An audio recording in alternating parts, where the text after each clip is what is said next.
Thanks for humoring me and listening to Robbie. And we're going to dive right in. And thank you and welcome to the last Thursday of the month club. It is on the last Thursday of the month. And we are at the last Thursday of the month of January 2025. So wishing you all the best for 2025. Hopefully it's a magical year. If there is something that I've learned over the years, it's up to me. It's up to you if it's going to be magical. And hopefully we can have a magical year. And thank you for coming and making tonight magical for us, giving us the opportunity. We have these monthly to share content, to give people the opportunity to network. But what we do it for too is a recording. So we are live streaming. We will be taking the videos, posting them on our social media, and making them available for a large portion of the community to be able to see. So yeah, please forgive us for the camera that is there, and you'll see Lindsay perhaps moving around a little bit, but it is so that we do have content so that we can share with it as many people as we possibly can. And maybe at that stage, I'm going to say to Lindsay, how do we share it? What do we do? From a social media and a perspective, it's very important that we get our message out to as many people as possible. Lindsay, tell us, how do we do that? We have multiple social media channels, Instagram, Facebook, LinkedIn, and then obviously our website. So we would really love it if you guys could follow us on Instagram, engage with our content, follow us on Facebook or like us on Facebook, and as well as LinkedIn. And our details are there. It's at candid2020.sa on Instagram. We've also got QR codes for you to scan if you want to. That'll take you right to our Instagram and Facebook page at the end of the night. What we'd like you to do is to share it. Yeah, share a story or something like that on your Instagram, tag us. Yeah. And you might think, why? What are we trying to do? Well, the reality, we at Candid 2020 have a lot of information that we need to share, that we want to share. And unfortunately, sometimes it's very difficult to make sure each and every person gets it. So on all of our social media, we post regularly different things that may be happening from a discovery perspective, from an industry perspective, and also from a financial planning perspective. So the more people that do see it, the better it is. And I cannot believe, I watched a video the other day on LinkedIn and I couldn't believe what I was missing out on and not doing. So anybody who is here that needs to be on LinkedIn, go and learn, because I promise you, you can't believe what we're missing out on in terms of that. So as you know, tax planning, retirement planning, but before we get started on that, and Lindsay is going to be my clicker and she's left the room, so bear with me a second as we click past it.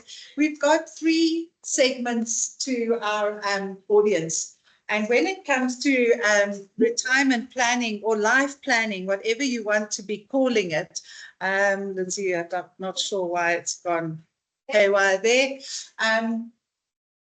Financial coaching, advanced financial coaching with the University of the Free State. I completed that last year. One of the modules was on people's thoughts and beliefs with regards to retirement. There's an incredible book called The 100-Year Plan, The 100-Year Life Plan. It's written by 2 British professors from the London Business School, and they talk about how our planning for retirement has to change. It is not sustainable. The old thinking of 25 years of education, 40 years of work to fund 20 years of retirement is gone, because we have longevity. We have people living longer. We have the need for capital to be available for a lot longer than that simple 20-year period. Never mind the economy and the situation that we find ourselves in, but also a case of what retirement actually is. So today, if we look around the room, those 3 categories, life stages, if you want to call it that. Are we in the young educational stage? Are we in the young working professional and the professionals, or the working people? Are we the retired? Tonight or today, and I hope I'm not going to bore the older clientele within the room today, we are talking about planning for retirement and the importance of it. And what I'd urge you to do as you sit in the room today is to think, who could you be sharing that message with? Could you be sharing it with your children, with your grandchildren? And the more people that know and hear the message that we have to share tonight is important. My focus today is to the middle group at the back there. Raise your hands, shout out loud. Okay, Matthew, yes. That's you. But our message tonight is to that working age group from the age of 25 to the age of 65. Where are you in that stage? How do we get you to be working? I forgot about the 2B down there. My apologies. And anybody else in the room that fits that category. But tonight we're talking around that. Where do we go to from then? And if you're at 65 or older or close to it, what does retirement actually look like? And I try and encourage my clients to actually start talking about retirement from the ages of 45, 50, of what you actually want retirement to look like, to start making changes to your lifestyles to allow you to be able to accommodate retirement. Because if we don't know where we're going, we'll never get there. We'll just be like a boat without any sails on and hope and pray that something actually happens and takes us somewhere. So what does it actually look like? From a financial planning perspective, which is where our focus is going to go today, we look at the holistic financial plan that you have. It is impossible for a financial advisor, in my opinion, to look at one of your segments in isolation. If we're looking after your investments, we're in a position to look after your medical aid, your short-term insurance, your other risks, because we know what capital we have available or what capital we don't have available. And that is a very important matter when we start to look at medical aids and how do we upgrade, downgrade, and make sure that it's going to be sustainable in the long run. So in my opinion, a financial advisor needs to have a holistic view of your entire portfolio in order to be able to educate and guide you down the road. You need a trusted advisor who's going to be holding your hand through that process. We are going to be looking on investment planning. We're going to be looking at pre-retirement planning. Retirement planning takes form, pre and post. We will have a session on post. We'll encourage you to come back and re-look at that and see how and where you make your money go a bit further. But as I say, tonight is pre. Why is tonight pre? Lindsay, we're going on to the next slide. And we're talking pre because it's tax season. Tax season is from the beginning of March, each and every year, to the end of February every year. So by the 28th, 29th, we're given an extra day every 4 years. But on the 28th, 29th of February, all of your affairs need to be in order from a SARS perspective. So why do we talk tax season? Tax season primarily means that you are paying tax, right? We all know that that's one of the realities of life, death and taxes, and even death in taxes in death. So we're talking taxes today, we're talking pay as you earn.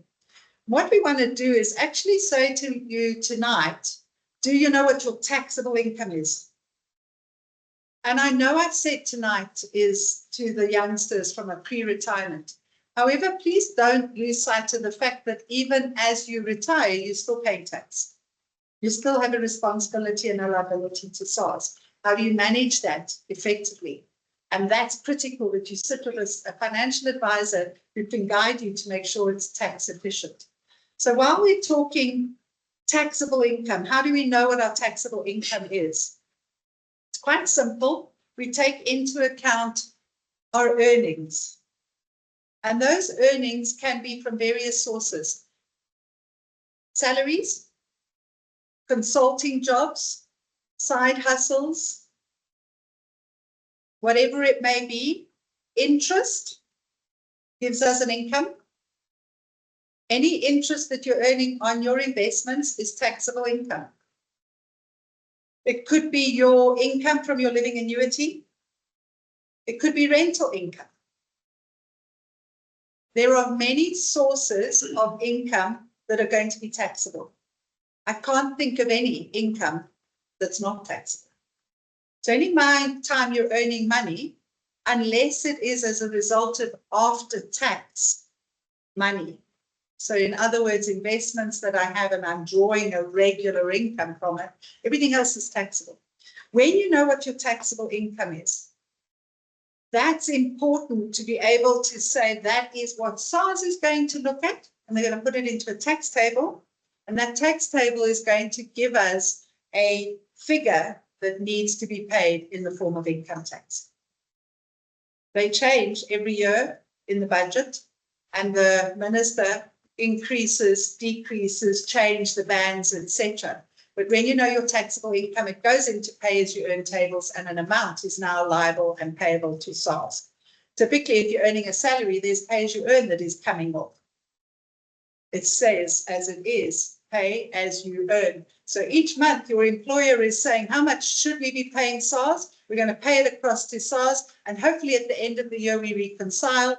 But don't worry about it. SARS will do it for you, and they'll either say you owe us or we owe you. More often than not, you owe us. So when we know what our taxable income is, we've got that, we've got our pay-as-you-earn. We then need to say, are we contributing to a retirement fund? What is a retirement fund? There are fancy names for it. There are all sorts of different terms, but the typical ones that we look at is pension or a provident fund, a retirement annuity. Discovery in their true fashion do it really well and call it a Discovery Retirement Optimizer is one of our solutions because we're optimizing it. And I'll share with you some ideas on that a bit later. But retirement funds is typically something that is registered with the Pensions Fund Act or in terms of the Pensions Fund Act, and they have to comply with what they are going to do with the money. So if I put my money into a savings account, I might be thinking I'm going to use that for retirement, and there's nothing wrong with that. But that's not a retirement savings. So retirement savings is taxed and dealt with in terms of legislation, and there's a lot of rules and regulations around it. So pension fund, provident fund, those are typically your corporate schemes, and retirement annuities, Discovery Retirement Optimizer, or your personal plans that you have in place.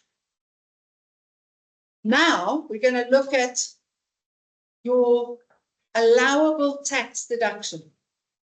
And SARS gives us an allowable tax deduction. And some people will say SARS doesn't give us anything. Well, they do. For a number of years, from as long as I can remember, and it's a kind of a long time, it's been 15% of your taxable earnings. They realized that we as a country were in dire straits because if I start to save 15% at 50, I don't stand a chance of getting anywhere close to retirement. So they changed it and they increased it to 27.5%.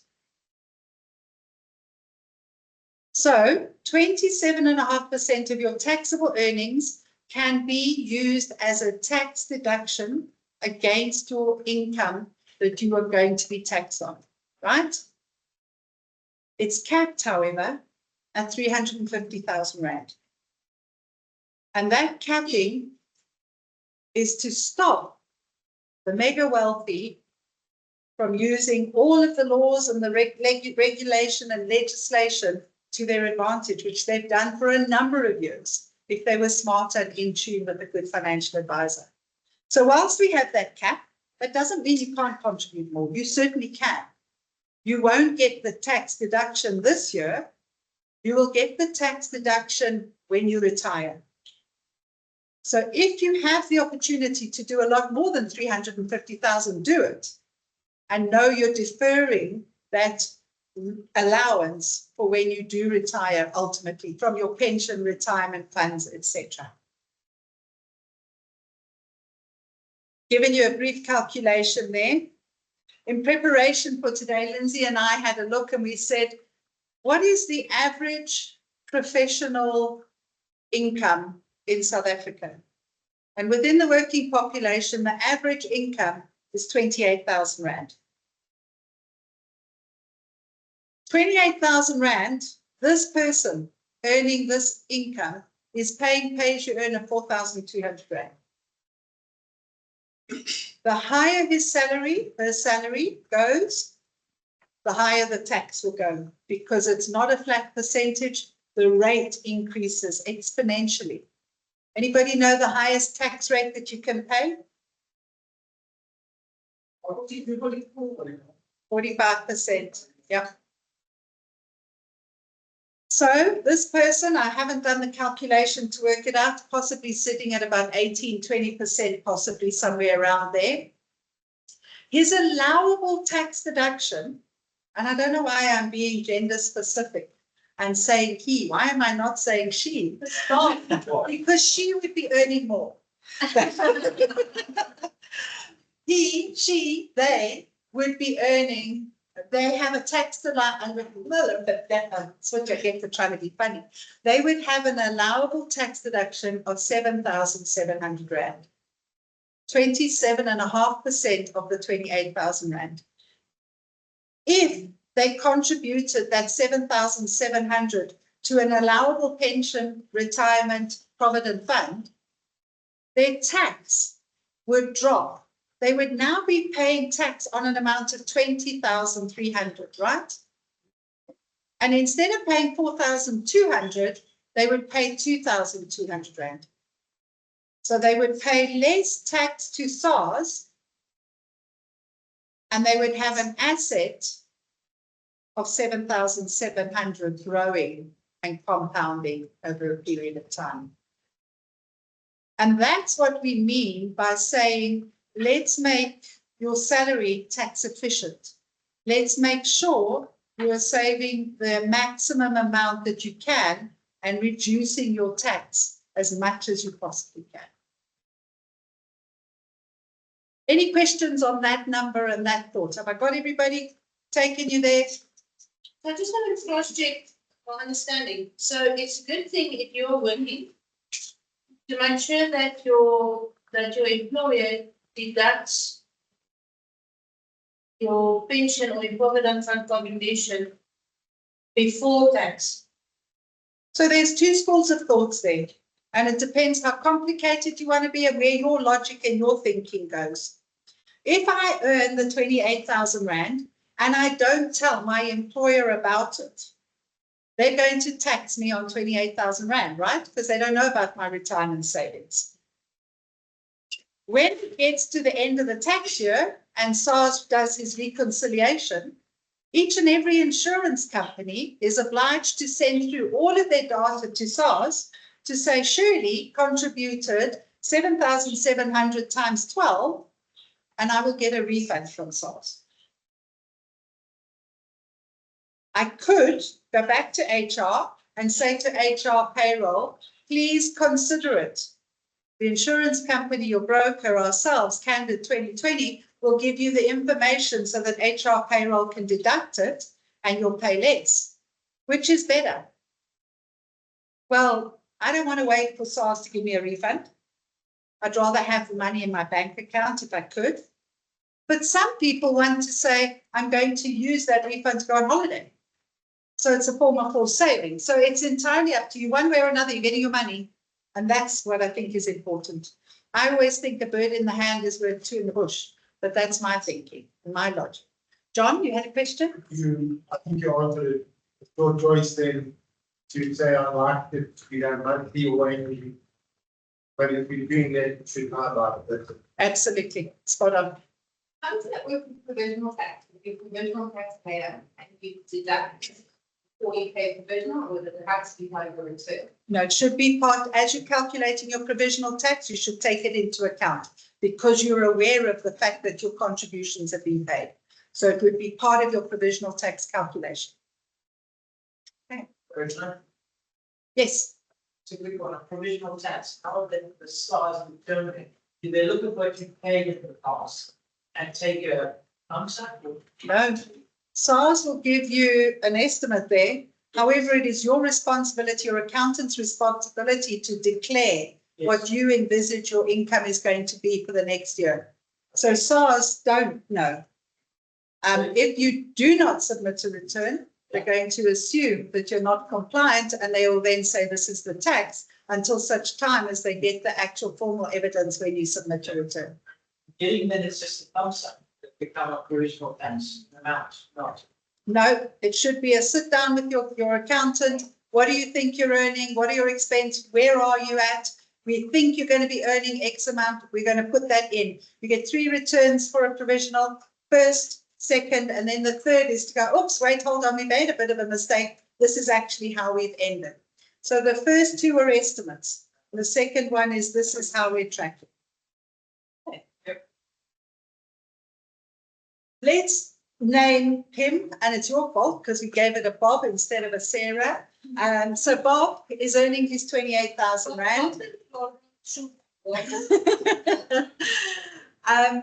And let's have a look and say, right, okay, what is Bob's tax savings? And is he maximizing on his benefit?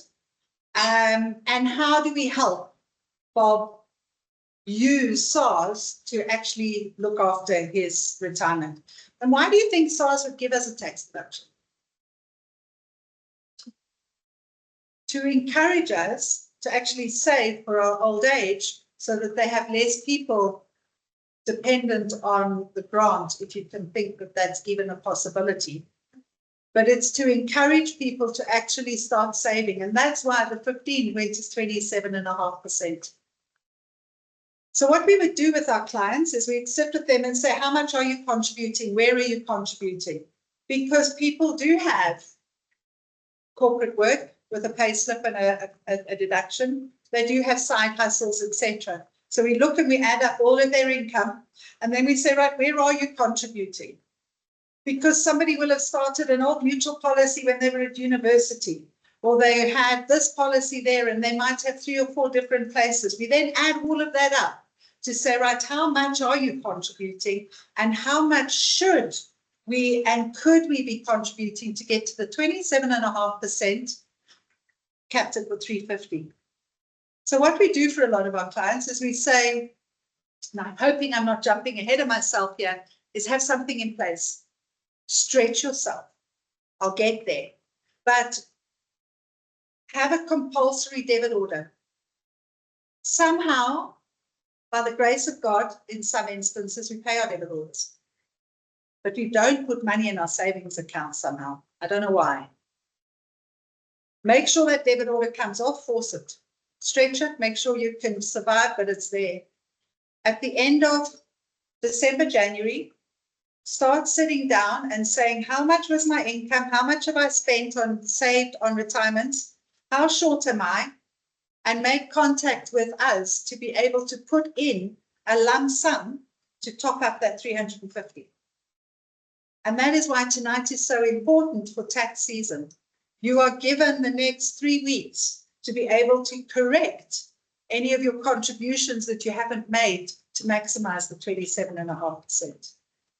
A great position to be in with the side hustles, consultants, business entrepreneurs who don't necessarily know that their income is as regular as 28,000 Rand every month.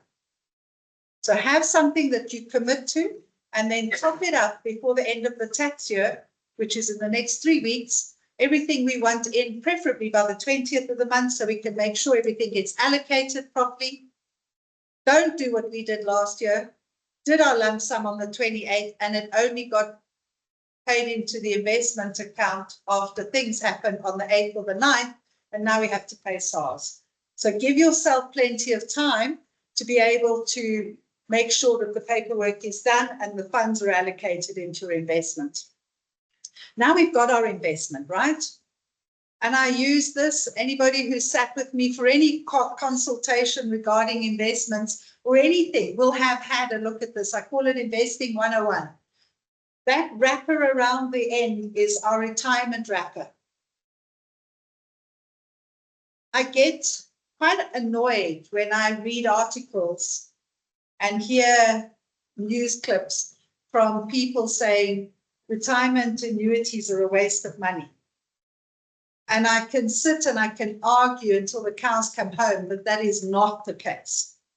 Having said that, the underlying assets, the underlying funds, certainly can be a waste of money because we may not have had it structured correctly.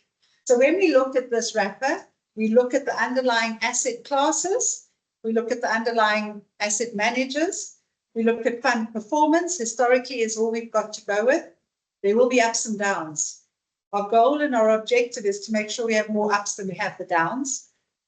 However, if we sit and we do the numbers, I'll do them for you happily. You're going to outperform what your money in your bank account is going to be doing. Why can I say that comfortably? Because if you have your money in your bank account, you're paying tax on the interest that you're earning. So you're paying off more on what you're actually earning there. Whereas here, within our retirement wrapper, any growth or any interest is not taxable. So not only are SARS giving us the 27.5% deduction capped at 350, they are also telling you that any funds invested within that pension provident retirement wrapper is not going to be taxed. There's a clever advert at the moment that I'm listening to on Jacaranda where it says zero, and that's zero tax. So we've got our retirement wrapper. Another one that I want to just touch base on is the tax-free investment. Tax-free investment was introduced a couple of years ago, maybe about, I don't know, everything feels like 4 years ago, but I think it was probably about 8 years or 10 years ago. Tax-free investments were introduced, allowing each and every taxpayer the opportunity to invest money on a monthly or on an annual basis into an investment that is not going to accrue any tax. There's rules, maximum of 36,000 Rand a year to a maximum of 500,000 in your lifetime. So people say to me, I'm not going to do a retirement annuity, I'm going to do a tax-free investment. Well, Bob can do a tax-free investment, but he can only do 3,300, whatever the number is per month, because he's got a 36,000 Rand limit for the year. If he pays more into that, hopefully the institutions don't allow it, he will be taxed at 45% on any difference.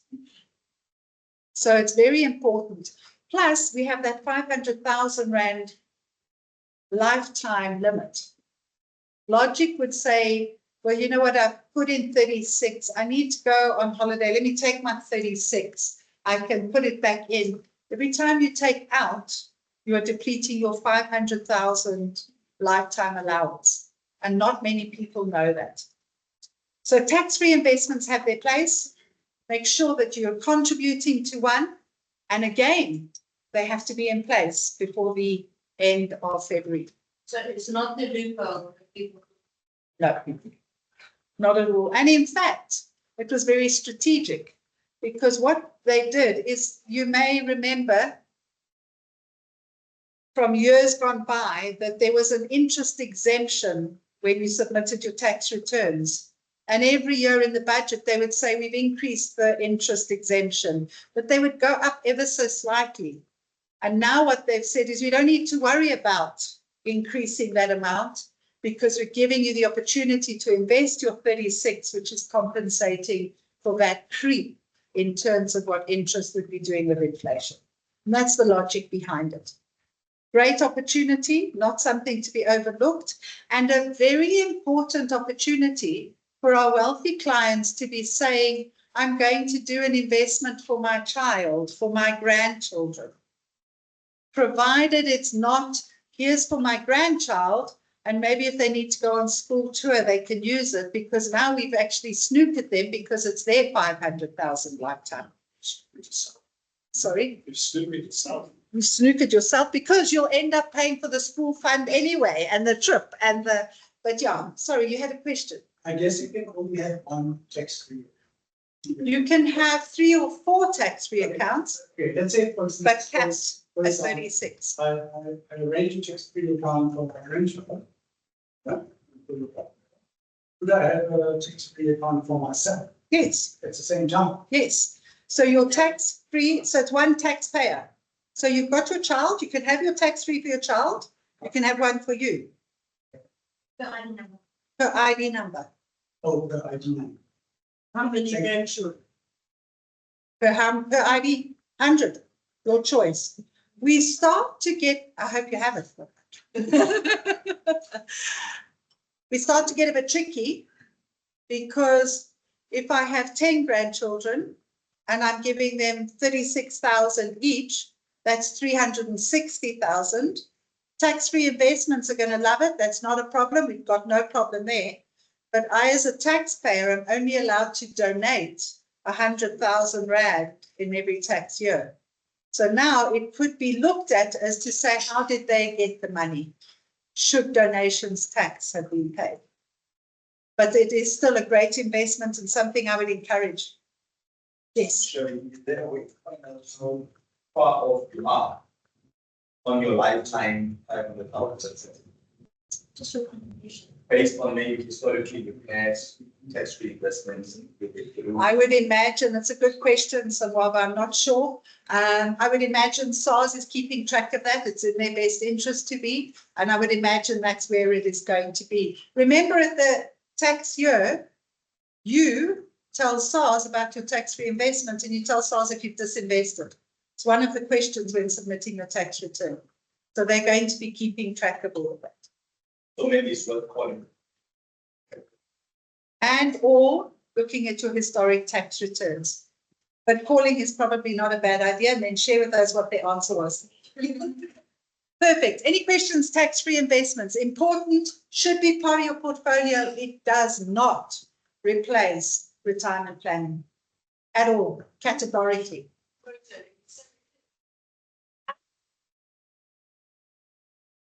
It's a tax-free investment, and there are lots of vehicles for it. It could be a bank account. It could be a flexible investment, which then goes into the market in my good old graph, where it could be in equities, it could be in cash. So every financial institution offers them, or most of them, 99% of them. In our Discovery Bank account, for all of the Discovery Bank holders, you're able to open a Discovery Bank account tax-free investment.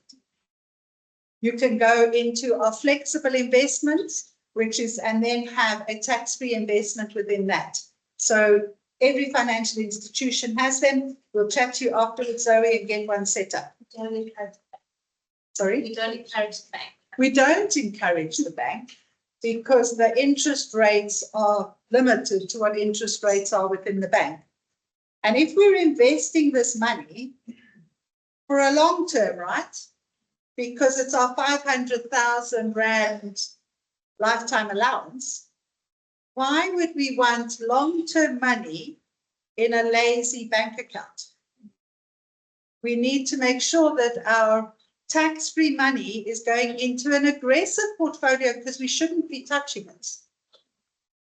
So it should be growing, it should be aggressive. When you say that you don't trust banks, No, we trust banks. well, you rather not trust the banks, but number of portfolios. And it's only want to know basically to say, is someone gray or why not to say. So there's lots of different. Alan Gray, who's Alan Gray? Did you mean Discovery? So no, it's not that we don't like the bank accounts. We would, and bank accounts, when I say bank accounts, we have a bank account, right? It's interest, it's there. Some of the banks offer investments and you can then get into the markets. We're saying don't leave it in a bank and in a cash account. Should I use that term? Have it in equities, have it in the market, rather than sitting necessarily in cash. And it's irrelevant where it goes. Make sure it's growing. Make sure the fees are good. A very good place, very good place for in my opinion, for tax-free investments, because you're not going to look at it very often. It's not a huge amount of your portfolio, is to look at exchange traded funds potentially. Low fees, leave it alone, let it just run, and you're going to get good performance over the long term. Sorry, yeah, well, maybe a bit unrelated, but if you have a savings account, what's the maximum tax-free interest I amount? stand corrected, but I think it's 28,000 or 32,000 rand per year. Yeah. There's two amounts, one for under 65 and one for over.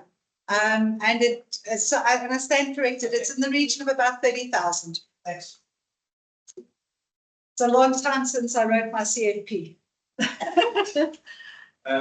So for children, you can still open a tax-free account for it. For our newborns, You come here and travel.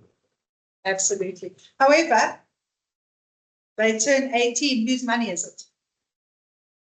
It's theirs. No, it's not. It's theirs. Her ID number. It's their money. If it's yours, it's your ID number. It's also not be unrelated, but when you send the ID number, does it mean that the people need to be South African citizens? Yes. So us with family overseas cannot sell this to people who say that they don't live in. He gets left either. If they have not got an ID, no. If they were here, had an ID and gone overseas, yes, they could have that.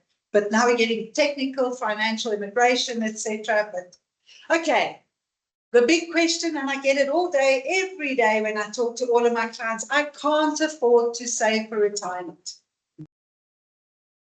And I simply go, can you afford not to? And I know times are tough, and I know you have to have pay bills. But I also know that the clients that tell me they can't afford to retirement are sitting next to me when I do my nails at Sorbet. And then I go, can you afford not to? And it's a case of priorities. And it's a case of saying, how do we make the most of it? And ladies, gents, that doesn't mean I don't advocate going and feeling beautiful. Feel beautiful. I love my life. Do what you need to do to love your life. But also at the same time, be realistic. You cannot afford to bury your head in the sand and hope and pray it's going to come right. It's not. So if we look at it, and just some stats that might be quite scary. Formal sector, legally registered taxpayers. So that's employees, your business owners that are paying tax, that are legally registered. We've got about 6.7 million of them. Sorry? That work for corporates. That work for corporates, my apologies. That work for corporates. Thanks, Lindsay. Guess you built the slides. So 6.7 million that work for corporates. They potentially have a pension or a provident fund. Potentially. Those in the informal employment, it's important, or those of you in the formal employment sector, it's important that you know your numbers. What do I mean by that? I work at a corporate's looking after me, I'm going to be fine, right? Well, what they all do, or they're starting, and some, and not them all, let me restate that, is they change taxable income to pensionable income. And some of my taxable income, I know I have to pay tax on it, is not considered as part of my pensionable income. They'll take out maybe your car allowances, your travel allowances, maybe your pensions, maybe your bonuses, etc. They will maybe say it is actually only 60% of your salary. And that will be your pensionable salary that you'll be contributing to your pension on. You will get to retirement age and you'll go, but I haven't got enough. Because you didn't realize they were actually only contributing on 60% of your salary. So it's incredibly important for you to get to know your numbers. How much is enough? Well, I'm getting there. You could answer that one. No? Yes? That's a loaded question. Understand your numbers if you're on a pension provident fund. Remember, who are you listening for tonight? If you've got children in employment, go and ask them if they check their pension or not. We don't unless we know. Understand your taxable versus your pensionable. The remaining 3.1 million consultants, medical practitioners, business owners, side hustles, and a very large portion of our population, right? We can hear that it's hard to get jobs. The corporates are cutting. Then we have to go and start making alternative plans. I have very few of my younger clients, and I have a lot of them, who actually work for formal employment. 7.5 million people in the informal sector that have no pension provident fund. So if we look at it, we've done a rough calculation, got about 10.6 million people that are contributing to the economy in terms of the base that we are looking at. 10.6 of them left to their own devices to do something. And those people are waiting until they can afford to save for retirement. And I don't know when you can afford to save for retirement. I don't know when you can afford to get married. I don't know when you can afford to have a child.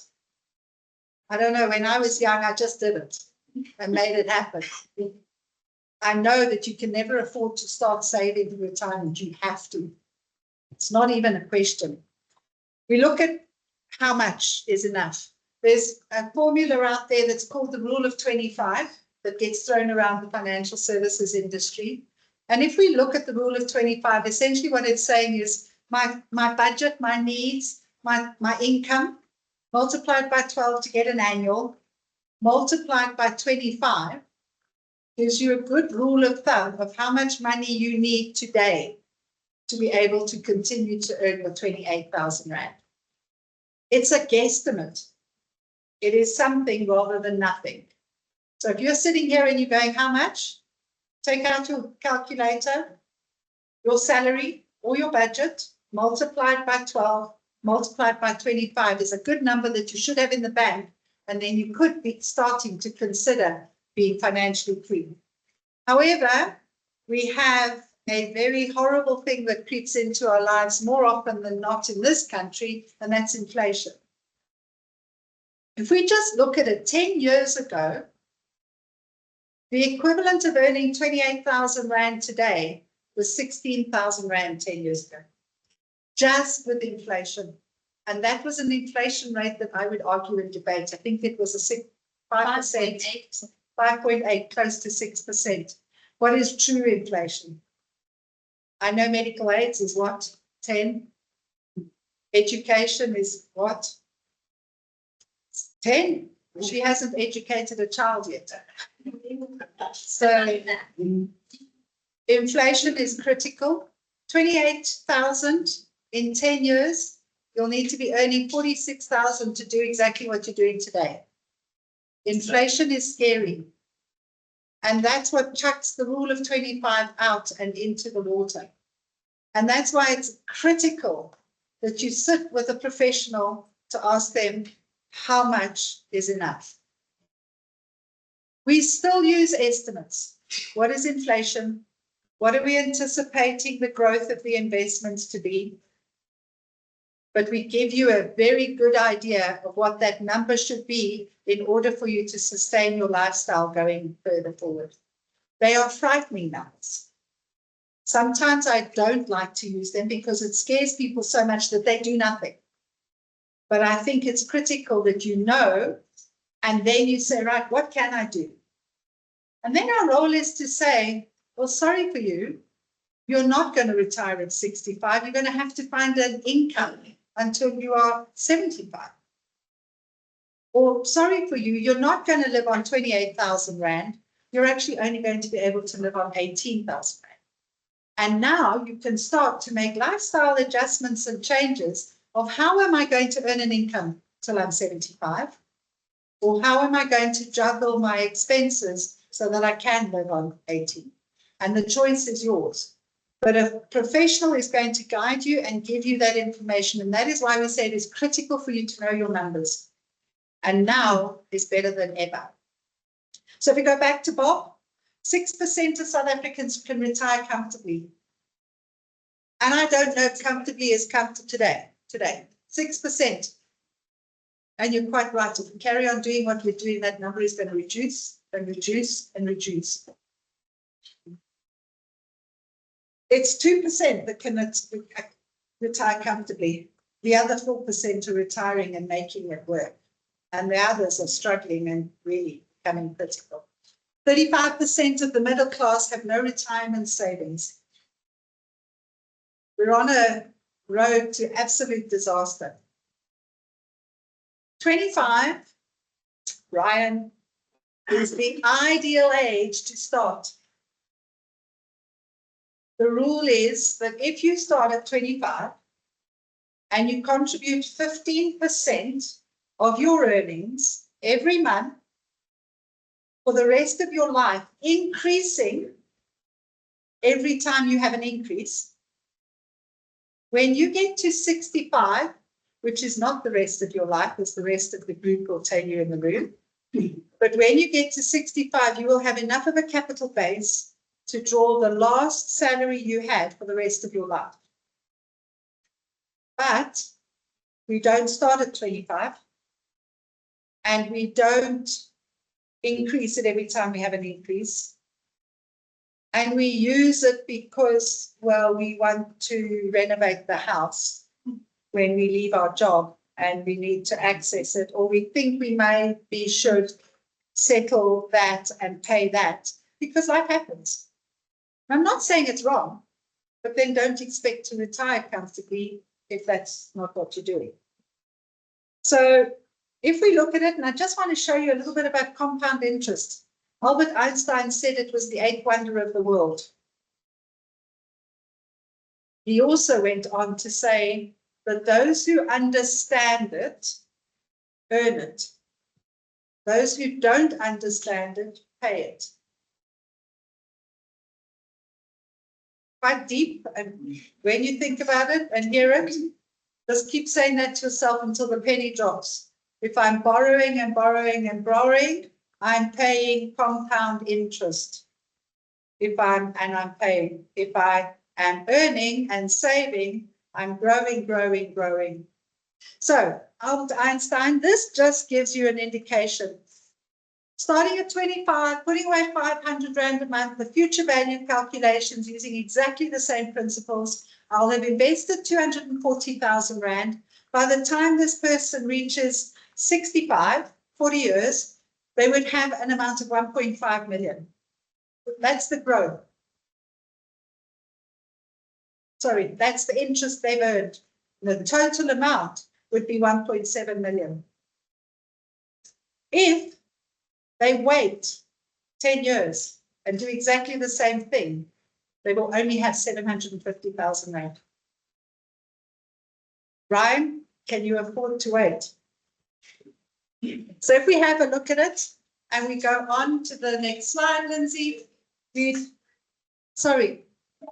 More question more as which is old and maybe it's not going to divide. We'll give you the actual rule for you. Come and see us. We'll tell you what it needs to be. What we do at Candid 2020 is we have a personal life plan that we talk all of our clients through. And that personal life plan looks at what you've got, what you need, where you are. And this, Sipe, to get to your answer, is exactly how much should I have? And we do that with each and every one of our clients, and each and every time we see you, we use this exact same calculator, we use this exact same process, and we go through the numbers to guide and advise you in terms of how to be getting to the goal. We encourage everybody to start. We try not to scare them off with the big numbers. We try to say, do something rather than nothing.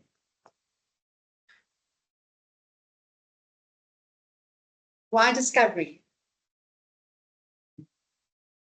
We have a shared value integration model. Our shared value model is what Discovery has been built on over the last, I don't know, 30 years, is it now 32? I can't quite remember the number. Since it has been born, it is shared value. And that shared value comes in so many different ways. Be it on the health side, be it on the life side, the insurer, the bank, wherever it is. On the investment side, what we do is we have an opportunity where we say, let's take our shared value model and let's give you the opportunity to grow your capital as much as possible. So we have, what is your vitality status? My clients that are my clients, have been my clients for a while, will know. Blue, bronze, silver, gold, diamond. We want you a diamond because then you're a client that's maximizing the benefits across Discovery without question. Zoe did it in how many months? 30 still brings to confidence. Mike, who I met how many years ago, told me he would never walk. He did not want to exercise. He said, puffing away on his cigarette at his kitchen door.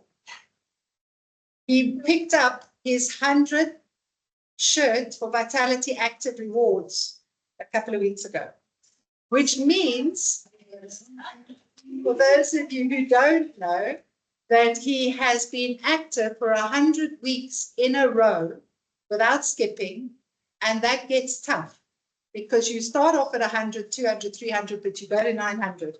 And when you go to 900, you have to exercise. I have to get 100 points tomorrow, so I have to decide, am I doing the steps or am I doing some exercise? So your vitality status, it's not hard. It's easy to get to gold. It's a bit tough to get to diamond. You need to be able to be sure that your BMI and your blood pressure and everything is all in order. But the idea is to try and get you there. But if we don't, we're at silver, we're at bronze, we're still going to get some benefit. So we look at your vitality money status, your vitality health status, your vitality drive status, your active rewards, how many times you're getting your goals, and we give you a boost. And that boost can be from nothing, well, nothing ventured, nothing gained, up to a maximum of 8% of your contribution paid into your investment by Discovery's money.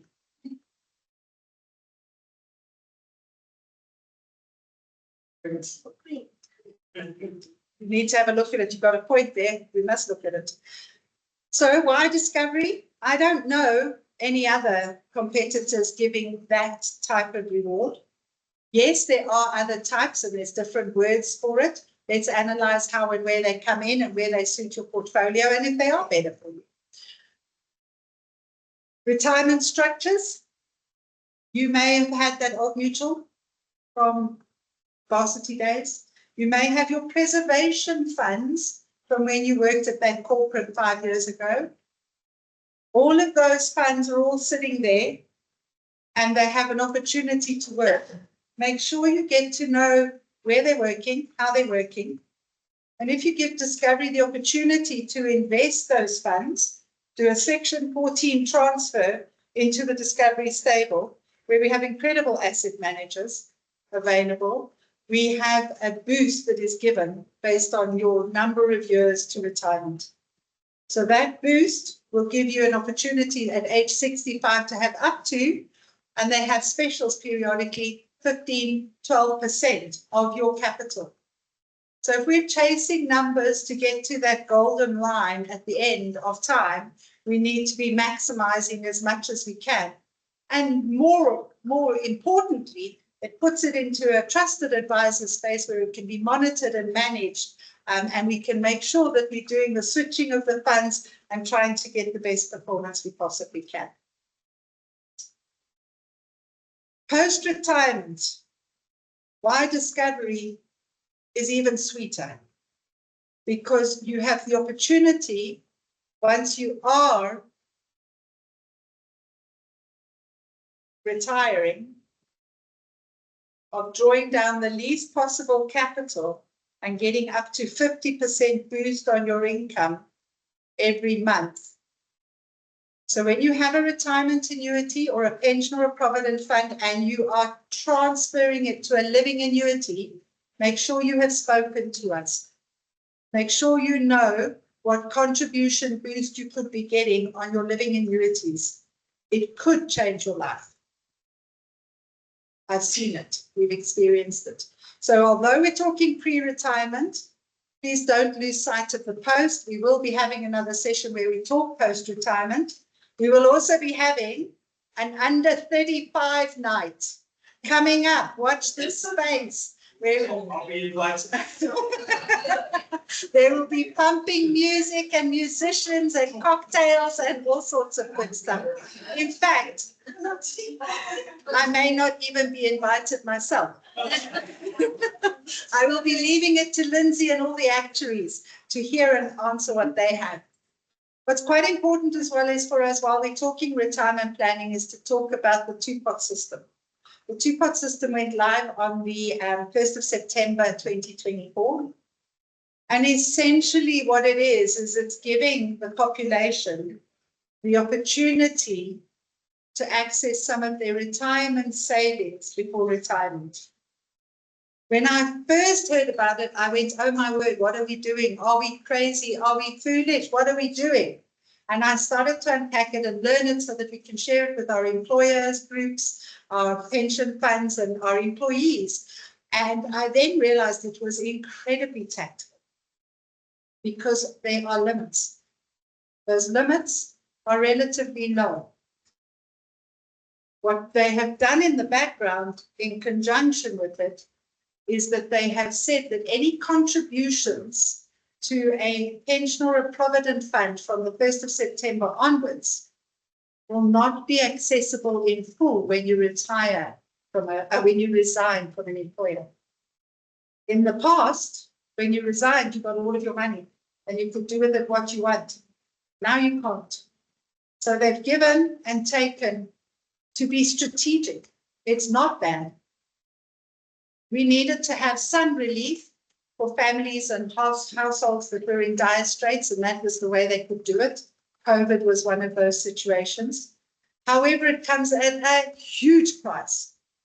It is probably the most expensive way to access capital because you are using your 500,000 tax-free amount before you turn 65 or retire. And what many people don't realize is that is massive. They are going to pay tax on their withdrawal. So if they are drawing 30,000, they will pay tax on it. And they are losing the tax-free benefit. So there's a double whammy. I discourage it emphatically. I try to encourage people to use alternative means. If it's unable or unavailable, sure. But it's certainly something to be considered very, very carefully. If you want to know more on it, if you have employer groups that need to know more on it, please let us know. So what do we expect from you? If you're under the age of 60, book a consultation with us. Come and sit with us and do your numbers. Check and see how you're tracking. Look after yourself first. There is a reason why they say in the aeroplane, put on your oxygen mask first. Once you've looked after yourself, look after your friends. Look after your family. Your friendship circle that sits around you, stay with you for a long period of time if you're a good friend, if they're a good friend. There's nothing worse than getting to retirement and wanting to go on holiday and your friends can't afford it. It's lonely. Take them with you. Make sure that they can go on holiday with you and pay their own way. Share the knowledge. Share it with your employer. If you're in a small business and they don't have a pension or provident fund, don't let ignorance allow people to not have the opportunities. Let us put in place pension funds, provident funds with them. Let's make sure that they can look after their staff. Send us a WhatsApp by the end of February, 20th of February, to tell us what you've done.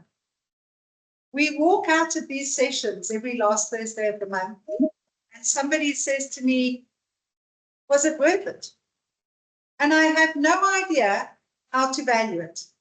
So I ask you tonight to please send me a WhatsApp, to send us an email and tell us what you got out of tonight and what you did. Then we know it's worth it. Then we know standing here, preparing, sharing our love and care with you is actually valuable and worth it. Our more mature audience, tell your children and your grandchildren. Make sure that they're aware of it. Get them to come and see us. Get them to book a consultation. Thanks, Zoe. She did. We met her gorgeous son. He's young enough to be mine. But he is certainly listening, and it's very interesting to see how they communicate so differently and how they actually need guidance and assistance and are hungry for it when they get their appetite whet. Tell them your stories. We've been through so many years where money is not spoken about, and I don't know why. Tell them how you saved. Tell them why you started later than you wanted to. Tell them why you did what you did. Tell them whether you think it was good or bad. That way they learn. They can have access to that information. Let them learn from your successes or your shortfalls. and then refer your children to us. We do our business here, and that pays for all of the opportunity for us to have these evenings, and I love them, we love them. And we can do that by word of mouth, and we have built our business on word of mouth, and for that we're eternally grateful. But get serious about your financial position. Your future self will thank you for it. And at that stage, I'm going to ask you if you have any questions. And if there is any additional information we can have before I tell you that next month's last Thursday of the month club is going to be vitality, vitality, vitality. And I say that because there are 3 vitalities: vitality health, vitality money, vitality drive, and we will be crossing between all of those. And I say vitality, vitality, vitality because it is the heartbeat of everything that is done within the value proposition. And if you are not doing what you need to do, you're leaving money on the table. Get it off, it's yours. Go and get it. Put it in the bank. Make sure it's yours. Use the system to your value and to your benefit. It truly, truly is that. It really is. But any questions before I end off? Yes. How does the calculation work around the deduction tax? And what is the 27? Where does the 27.5 mean? So what you would be doing is you'd be saying, what are my earnings? Right? And you're going to go and list all of those. My salary, my rent that I'm earning because I'm renting out my property, etc. My interest that I'm earning because I've got money in the bank, etc. And you're going to add all of that up and get a total. And that total is 27.5% of that number. 27.5 of gross. Gross. And what is that deduct from? Does that deduct from the total tax burden, or how is that deducted? So let's go and use our numbers here of 28,000 Rand, right? Our 27.5% was 7,700. Right? That means your taxable income is now 21,200. Yeah. It's actually 20,300. So where does it get deducted from? Your total, 27.5%, minus is my new taxable earnings.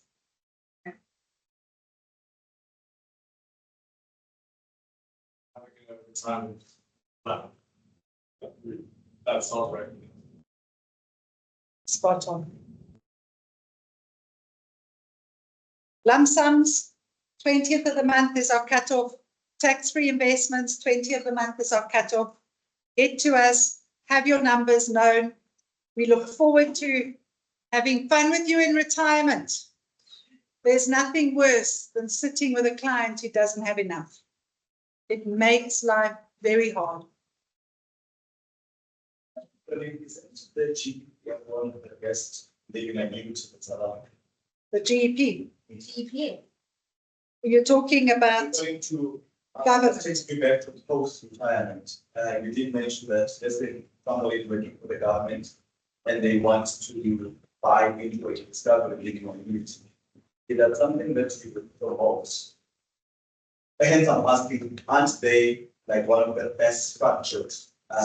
So consideration needs to be taken. How long were they contributing? What is the rules of that? Because it's very complex. That becomes a very different calculation. In many instances, I have a client, he's not in the room tonight. If he was, he'd put his hand up with glee and pleasure. He came to see me a number of years ago and he said to me, I'm not enjoying my job at the moment. I'm thinking of moving and changing. So I said, okay, great. Let's have a look at it. Where are you at? Let's look at your numbers. And I looked at his pension fund statement and I called him up and I said to him, we need to talk.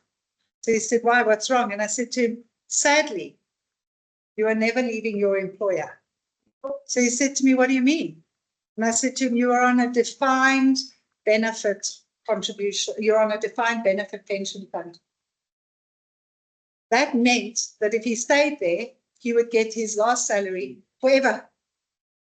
And government have some of those old. And if that is the case, that's a different ballgame. There is a combination of some of the old and the new. That becomes a totally different, so it's very hard to say. You can only have a government annuity if you're in government. Limits half of it. Only that type of growth, X amount doesn't increase, that's what he gets. And if pocket doesn't allow it to all. Except for my client. And sadly or happily, he loves his job. He is still there. And every time he sees me, it is one of the best things he ever could have heard. So it's not, there's no one size fits all. We give you the rules. So for example, show me what has he done? Because if he's working for government, No, he's not. all he's not. He's not working for government. He's working for a corporate who still has, he's been there long enough that he's on a defined benefit. There are very, very few people that are, because they don't survive. The scheme cannot survive inflation. Also, the example they specifically for him with his structure as the accountant. And Not in relation to the- And I cannot say that government have the best living annuity, because it's not always the case and it's not always possible. I have government officials that have retired and I have placed them in an annuity outside of government. So it's not a one size fits all, but it's important to know the options. My dad is with the government pension fund. And the point you made in the beginning was know what you signed up for. Know if it gets linked to inflation, know if there's an increase. Luckily, my dad was clever enough to sign for that increase. And he's now 85, he's been on pension for 30 years, because in 1994 he was asked to go on pension. And that decision's really suited in his head. So know what you signed for. But tonight we're on free. That's post. Whole different ball game, and we can go down that road. Save, save, save, Barry. Spoken about tax free, I started one with ABSA because it was easier to put on the app and the way we went.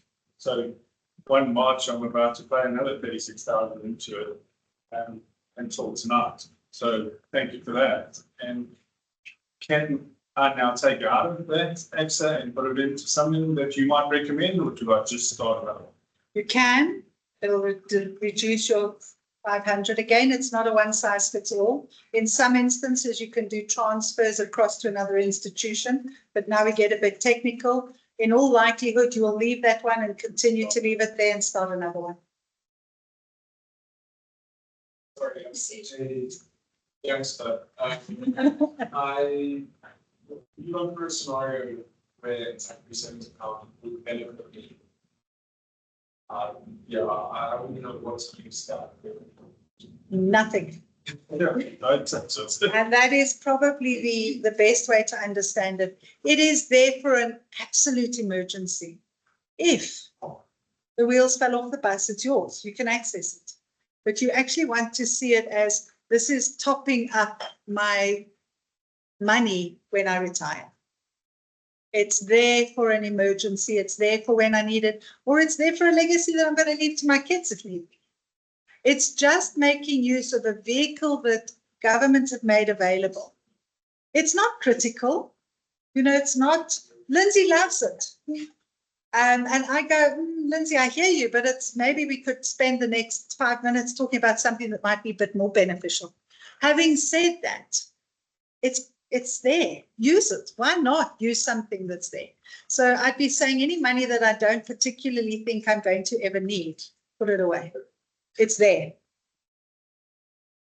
I don't know if that answers your question. And watch it grow, because our lifetime amount is 500. But if we start to take compound interest, we know that it's going to end up at 3-4 million. And imagine how that will help you when you are 65. So it's not the 500 now and okay, it's only going to be worth 500 then. No, it's going to compound and grow, and then it's going to be substantial. Right now, 3,000 Rand a month, 36,000, and I'm flippant when I say these numbers. And I obviously am aware that budgets and income, and we're all at different stages of our life. Accept where we are, move forward, and do something about it, because we can't go back. I'm watching, and I think maybe we can. I'm watching at the moment a movie that is called the Miracle Morning, and it's the Miracle Morning. It's an old movie, 4 years, 5 years, 6 years old, I think, and it's just. I tell you the story because there was a youngster who had a head-on collision, ended up in hospital. They told his family to come say goodbye. He wasn't going to make it. He made it. They said he'd never walk again. He walked again. They called him in, his parents in, and they said to him, listen, you know, we don't understand what's going on with your son. There's something wrong, and we don't understand it. Every time we talk to him, every time we see him, every time anybody new comes into the room, he's cracking jokes and he's laughing and he's just too happy. Something is wrong. There's got to be something wrong. And they asked him, they said, what are you doing? Why are you playing the fool? He says, no, if I'm going to be in a wheelchair for the rest of my life, I'm going to be the happiest person in a wheelchair for the rest of my life. I can't do anything about what's happened, but I can do something about what's going to happen. And why did I tell you that story? Where did it go, Mick? You answered it wisely. And I think it's just it's worth a watch. It's a long movie, but it just gives you some thoughts. Just got a couple of I think that. We are going to end the online recording, so if anybody does want to leave off, you can. Thank you very much for joining us, and we will be wrapping it up. Yes, Meg. This interest, compound interest, and then end of the rate. No. Compound interest is growing.